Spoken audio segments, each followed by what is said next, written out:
Ever wonder why the Smithsonian storage rooms are locked tighter than Fort Knox? Or why every time someone pulls a 10-foot femur out of a coal seam, the site gets fenced off before the news crew shows up? Stick around, because we're opening the drawer they keep slamming shut. Giants, fallen angels, and a paper trail that smells like bleach. Picture your favorite history book. Now imagine somebody tore out chapter 6 and replaced it with a sticky note that says "Nothing to see here."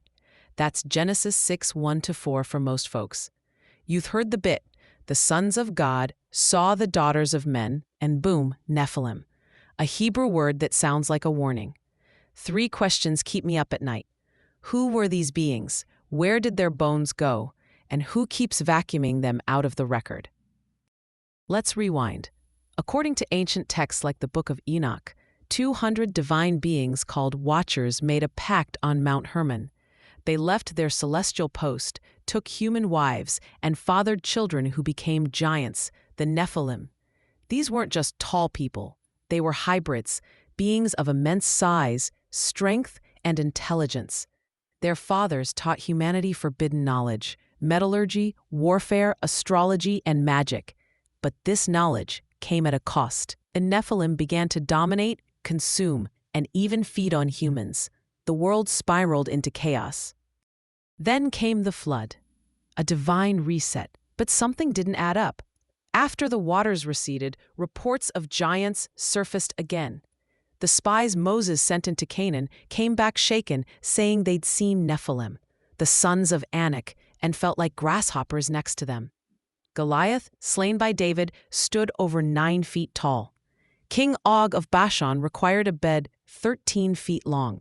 The Bible mentions giant clans like the Rephaim, Emim, and Zamzumim, all post-flood. So how did they survive? Maybe some Nephilim blood flowed through Noah's family, hidden, diluted, waiting to express itself generations later. Maybe there was a second incursion, another rebellion of fallen angels.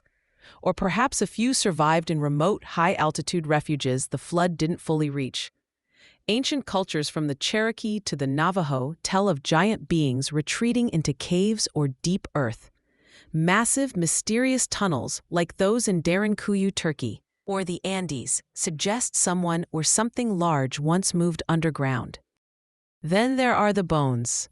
Throughout the 1800s and early 1900s, newspapers from Ohio to Nevada reported giant skeletal finds, 8, 9, even 12 feet tall, often with unusual features, double rows of teeth, elongated skulls, bizarre proportions. These remains were photographed, documented, sometimes even displayed, before suddenly vanishing. Shipping manifests went missing.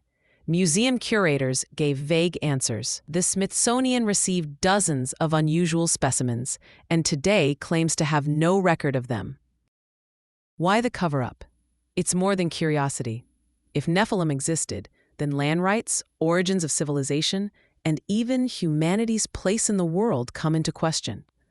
What if their engineering feats explain the massive, prehistoric stonework found across the globe? What if their hybrid DNA still lingers in certain bloodlines, expressed occasionally through extreme height, unusual strength, or extraordinary intelligence?